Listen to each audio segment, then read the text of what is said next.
रानिया ना वो अब की नहीं बताना वो आना रानिया ना वो अब की नहीं बताना पूरी साज के रानी हंस के आना रानिया ना आना पारस तेरी बना चली आना गोरी आना आना पारस तेरी बना चली आना रानिया ना वो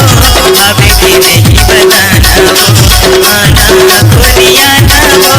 अब की नहीं बताना पूरी साज के रानी हंस के आना रानिया ना आना पारस तेरी बना चली आना गोरिया ना आना पारस तेरी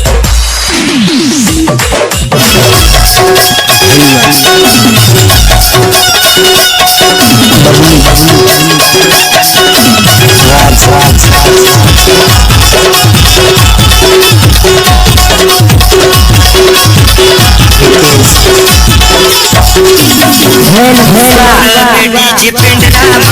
भैया पारस लगाए अनिल को के दीवाना का गाना गाना दूर गाए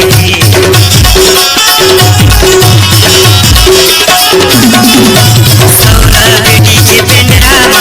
भैया पारस लगाए अनिल को के दीवाना का गाना गाना दूर गाए गोरी साज के रानी हंस के आना रानिया ना आना पारस तेरी बना चले आना गोरिया ना आना पारस तेरी बना चले पूरा